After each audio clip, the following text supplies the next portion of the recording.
Welcome to Philanthropy SA. This is a podcast about and for the philanthropic community in San Antonio and South Texas. We introduce organizations and people who are making an impact in the community. Beneficent Financial is proud to sponsor this podcast, and it is our hope that you enjoy this conversation about the impact we can have. The goal is to edify and inspire. Now please join our host, Dan Redman. Hi, welcome to Philanthropy SA. I'm your host, Dan Redman, and I'm very pleased to be joined by my friend Leslie Palmer today. Leslie, thanks for being here. It is my absolute pleasure to speak with you today, Dan. Well, we'll work on that.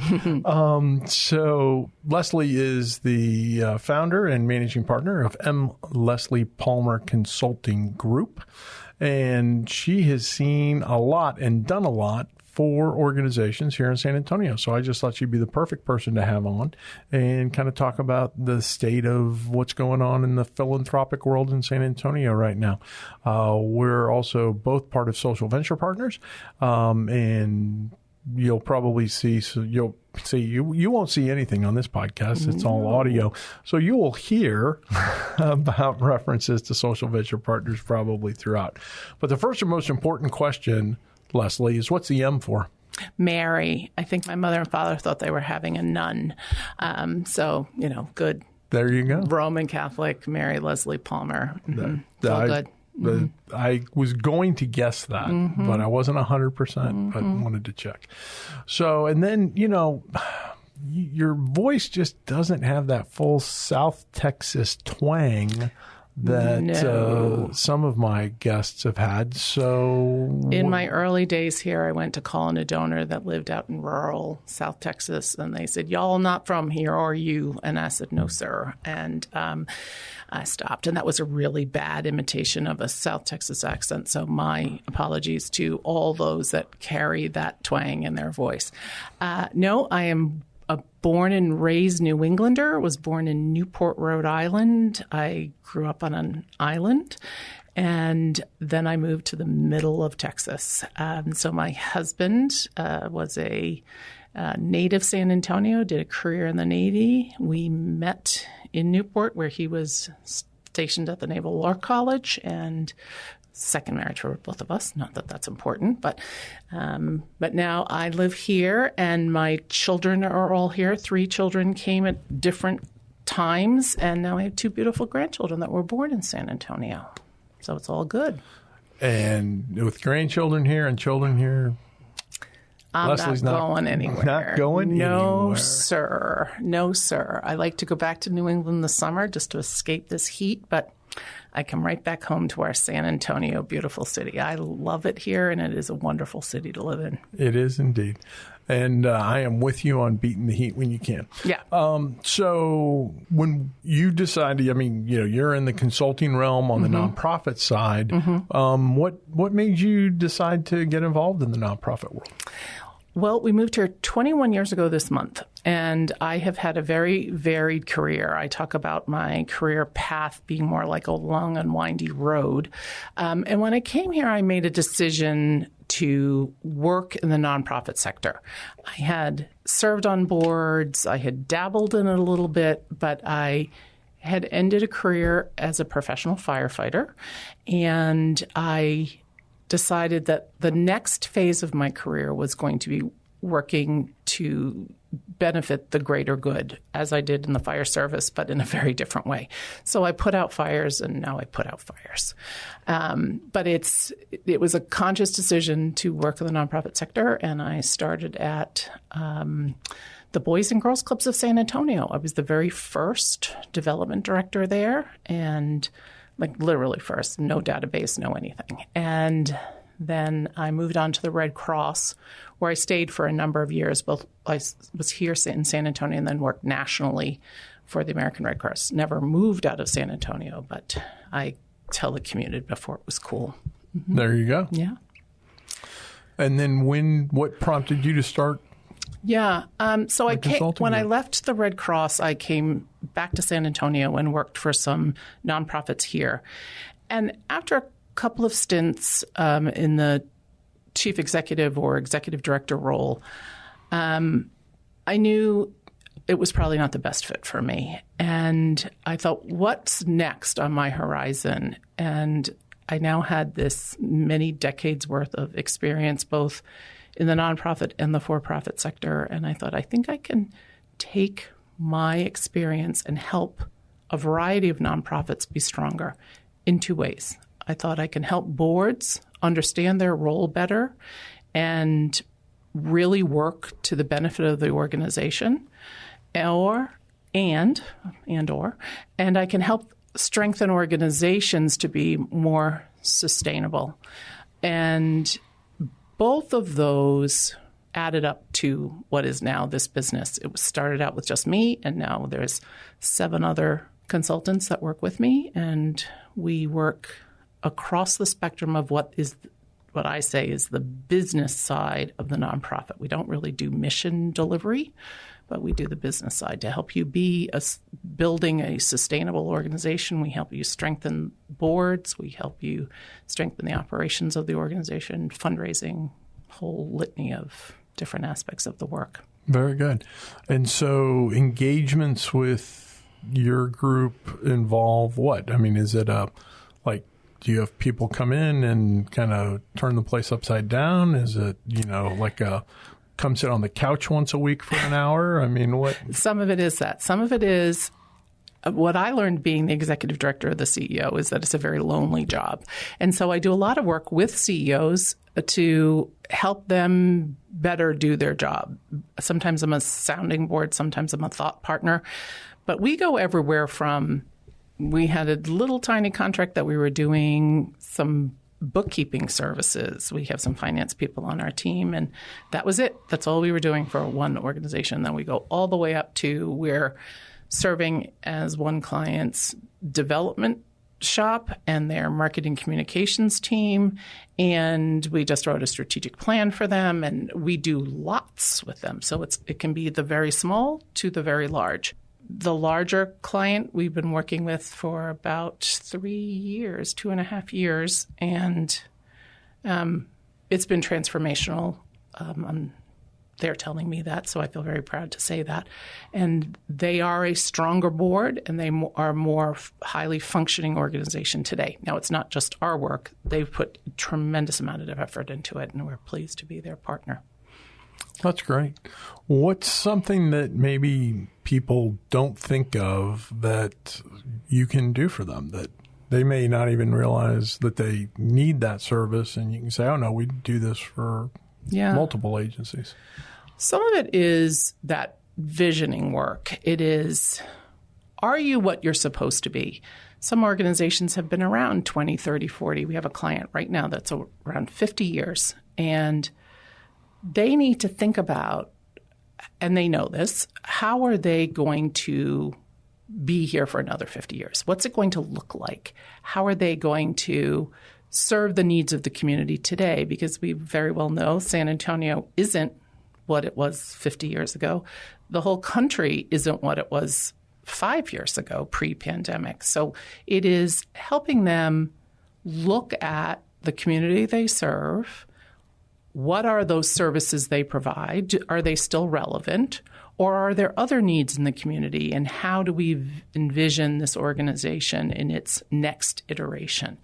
So I don't think people think about us as doing that very often, but we have done it more than once. And we really like having that dialogue of what might you be? You don't have to be what you are today forever, or what you've been for 50 years. For the next 50 years. We would encourage you not to be, because the community has changed. So it's assessing who you are today and where you would like to be tomorrow. So when you're in one of those situations, how do you handle, a group that either is very married to the past, or is like, well, we've always done it this way, or, and I don't know, you undoubtedly worked with some founders who are kind of like, you have founder in your title. I have founder in my title. I'm big on the founder thing. I like that. Mm-hmm. But, us founders, we can get kind of, emotionally wrapped up in some stuff. And I've had both clients. I've had clients that are founders that are so holding on for dear life. And I have founders that are very ready to let go. And I understand both. It really is about perspective, and it really is how have you built your business so far, and how ready is it to be handed off to the next generation? I have said more than once that this is the way we've always done it, is to me like the kiss of death. You know, if you can't pivot, if you can't try a new thing, if you can't see that the world around us is different and we have to be different to keep up with it, then we're going to have some problems. So how do I address it? Data and a little more data. And then I sprinkle on data on top. Because we can talk about how, if we're just referring to San Antonio, look at where San Antonio has been in the last 10 years, the last 25 years, the last 50 years. It is a different city. As I said earlier, I moved here 21 years ago. This is a completely different city than it was 21 years ago. And it is ready for that next iteration of its partners in solving the problems of the community. And they're still here, and some of them are new problems and some of them are the same problems, but how we address them has to be different. So if I really get pushback, they probably wouldn't have asked me to come to the table because, as you well know, Dan, I'm fairly direct. And it is important for people to understand that I may or may not be the right partner for you. But if they just need convincing, then I'll bring the data to the table that shows what the differences are from what they were doing and what the community needs today. Sure.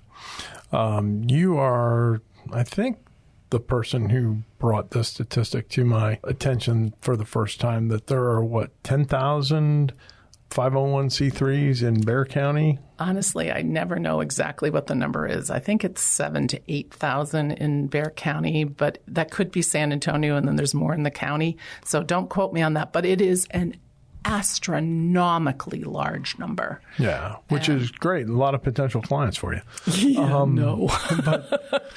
But you also I've heard you utter a phrase multiple times. So I think I'm quoting you here, but if I'm paraphrasing, feel free to correct me. Mm-hmm.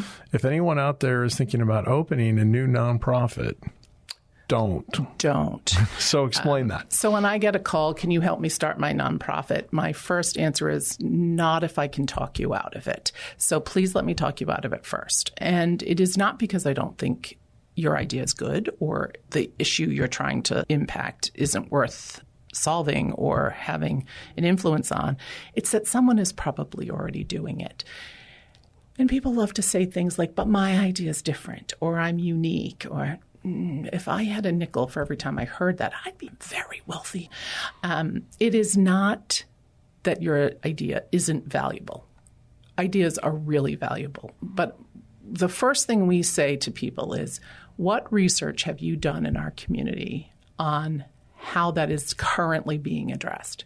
Have you really gone and talked to people about it? Or is it just you see this either in your neighborhood or you've experienced it, and you think that's a problem that needs to be solved? It probably is a problem that needs to be solved. That's not the point of contention. The point of argument is who's already working in that space, and how do we work together? How do we join hands to make our world more collaborative, more connected? You like to use the rowing, all oars in the water at the same time, that analogy, because if we're all pulling in the same direction, our boat is going to go much faster. I say often, if I was smart enough, I'd figure out how to start mergers and acquisitions and M&A in the nonprofit sector. I don't know that I'm that smart, but maybe I'll figure it out. Well, this is a topic I've brought up multiple times on this show with different folks, because in the for-profit world, it would be very simple. There'd be people out there doing roll-ups. Mm-hmm. They'd be acquiring, 4 or 5 agencies that are all aligned in terms of what they're trying to accomplish, achieve the synergies of combining back offices and, all of the expense side of the equation and then be able to deliver those services more efficiently. That, however, has eluded us in the nonprofit world for reasons I'll probably never completely understand, although I do think maybe some of those founders clinging on that we talked about earlier may be part of it. But, there's a fair bit of duplication and overlap in the nonprofit world, which would be good to be able to see some consolidation there. Just my... Totally agree. And I think that there is an opening here for funders to really have those conversations rather than keeping funding every little nuanced iteration of that solution. I think there is an opportunity for us to begin that dialogue. How does that get rolled up? It's often venture capital in the for-profit world, right? It's investors that will say, let's pull these all together and our profit margin will be better. What we would say in the nonprofit space is let's roll these all up because our outcomes in the community would be better. And actually the net revenue at the end of the day would be stronger. So what would be considered a profit would have more money to give to actually the solution and not just the duplicate efforts. Absolutely. Capacity building. Correct. So on that note, we're going to take a brief pause and hear from our sponsor, and then we'll be right back.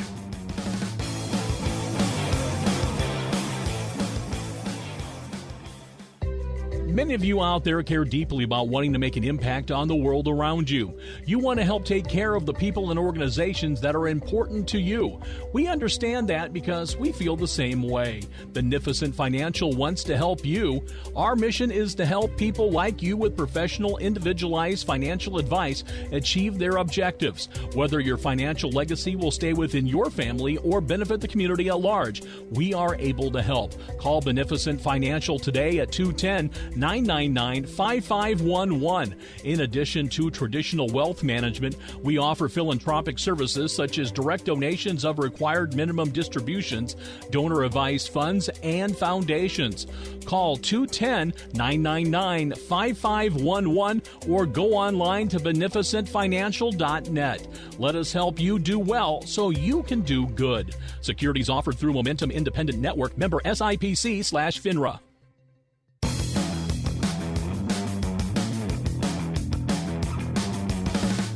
Thanks for joining us today on Philanthropy SA. I'm your host, Dan Rebman. Very pleased to have Leslie Palmer with me. And before our break, Leslie, we were talking about capacity building and roll-ups. And, I interjected some pure raw capitalism that'll probably get me thrown out of the philanthropic world. Not at all. Now I want to pivot a little bit because I want to talk about some of the trends that you're seeing and that kind of thing in terms of stuff. And I guess before we get to that momentarily, you were a big part of bringing a summit last year to San Antonio, or I guess this year, calendar year, called the Impact Summit. Talk a little bit about that. I would love to.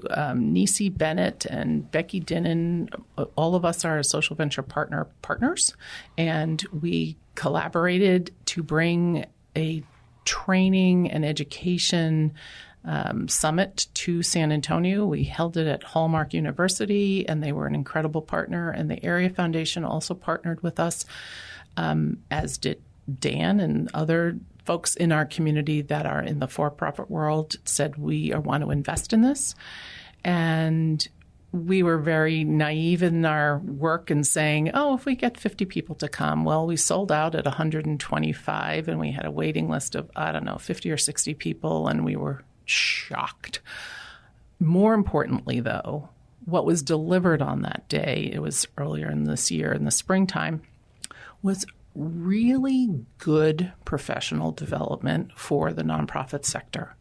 It was people talking about finance. It was people talking about technology. It was people talking about board development and fundraising and all the different aspects that create a nonprofit. And it is mission focused as well as business focused, and it is the things that are alike in for-profit businesses and things that are different from for-profit businesses. But at the end of the day, we had learning happen, and we had growth happen. And we are doing it again, and it'll be on April 17th. And trying to put something on in San Antonio in the springtime was like, I don't know, threading a needle in the dark. It's between school vacations and fiesta and fill in the blank. It's hard. So it is the Thursday before Good Friday, but we are hoping that people will recognize that it was a really worthwhile day. And we're not just saying that. That's what our survey feedback has come from, that people really learned and really grew and really had an opportunity to meet colleagues and network, and that gets overused a lot. But we really want people to get to know each other and think about, how can we work together? How can we collaborate? We are not competitors in this space. We are people doing the same work, trying to solve the problems of our community. And that's neighborhood things or citywide things or statewide things or international things. It's all the good work that goes on. And communities like San Antonio wouldn't survive without their nonprofit colleagues. It is a multi-billion-dollar business, and we are making a big impact in making San Antonio a better place to live, or Bexar County, or the state of Texas, or all that we're dedicated towards. But the Impact Summit will happen again this spring. As I said, April 17th. It's a Thursday, and it will again be at Hallmark University, and we are really delighted to have them as a partner. And we are talking to funders to support it. And we try to keep the price point really low for people to buy a ticket so everyone can come. We're not doing this to become millionaires. We're doing this to make sure that our community has the professional development it needs for the nonprofit sector, not unlike what we do at Social Venture Partners in the aggregate there. And with the waiting list from last year, you're increasing the capacity this year, right? We are. We expect that we will be able to handle about 200, maybe 225. And we're thrilled with that. And we will have more sessions and more tracks. And we were just talking yesterday that we think we're going to have a whole technology track, because we think technology is something that nonprofits don't easily quickly think about and focus on. And it's hardware and software and security and AI and all the things that make a difference in how we run a business today. Absolutely. Technology is, critical in every part of our society today. 100%. Not just watching TikTok videos. Kids, You got that? Okay, checking. And I think Maundy Thursday is a great day to have it. There you go. That's what I thought too. Yeah. Let's talk now about some of the kind of trends that you're seeing. Mm-hmm. What would you, no naming names. Mm-hmm. These aren't even your clients. These are, other people that you've heard about out there, right? Mm-hmm. Okay. So what are kind of some of the biggest problems that organizations are faced with that they seem to be having difficulty dealing with? Well, there's a lot. But one of the things that comes to mind off the top of my head is most people are funded in a skewed manner. In other words, they're not diversified in their funding. They're very grant heavy. And I think that presents a problem for their sustainability. And the grant funders see it as a problem and want organizations to diversify their funding. So we know from national research that money in America comes from people. It comes from individuals like you and me writing a check. Now, some people are writing much bigger checks than I'm writing, but it is still about that collaborative, collective impact, right? It's how do we all come together to solve these problems? And if we only are writing proposals for grant funding, we are missing the opportunity. And when I say money in America comes from individuals, I mean above 60% of money comes from individuals. So that leaves the remaining dollars are coming from corporations and foundations. And that is not to say anything except thank you to those corporations and foundations, because they are so helpful in our community. But I see that nonprofits tend to not think about individual donors as the source of a significant portion of their funding. And when they leave that off the table, they're leaving money behind. That's one thing. Cool. And I know you want to get to something else, but before you do, I want to riff on that for just a little bit. Sure. So this is one of my kind of like, I don't know what you want to call it, but one of my, not pet peeves, but just something I want to make sure that folks are aware of.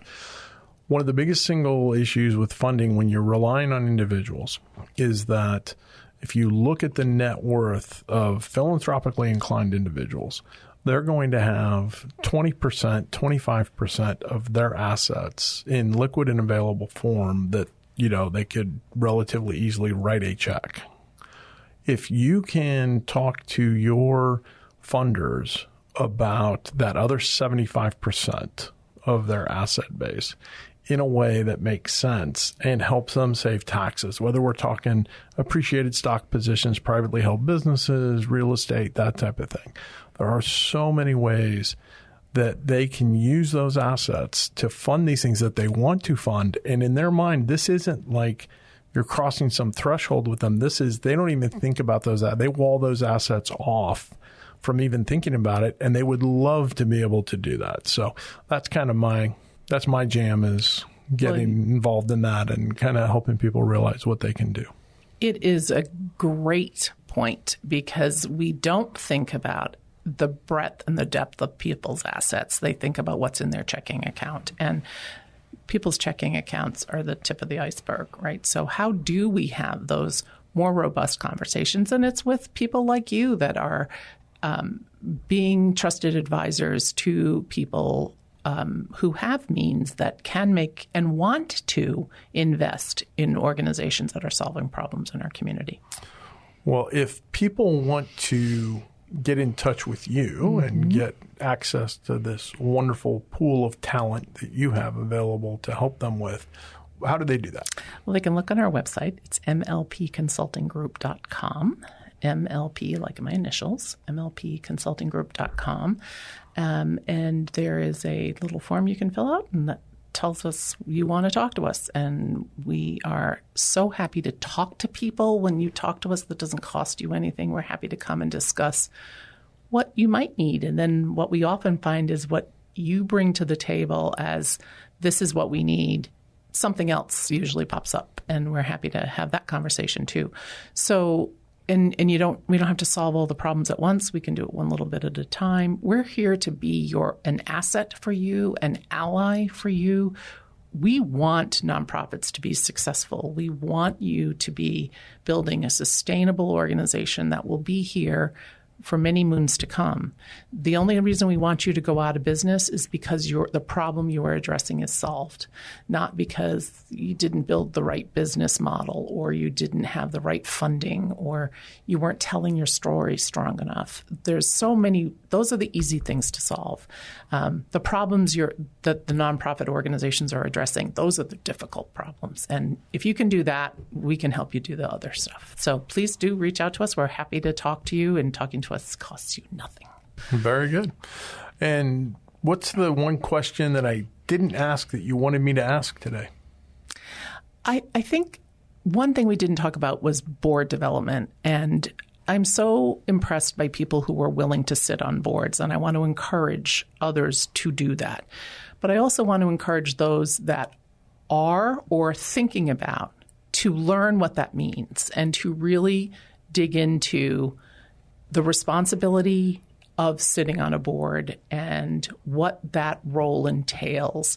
It is not there to be the operations director and get into the weeds. It is a very strategic position, and it is governance focused, and it's to be a member of the team and an asset and ally as we find ourselves to the leadership of the organization. And I think it's boards that invest in themselves and get good training do a better job. So I would like to see boards do some more investment in themselves.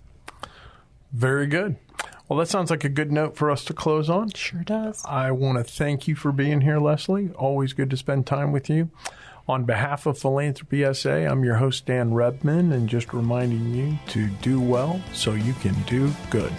Thank you for joining us at Philanthropy SA. We hope you found something to inspire you during today's conversation. If you know organizations and people who are making an impact in the community, we would love to hear about it. Until next time, do well so you can do good.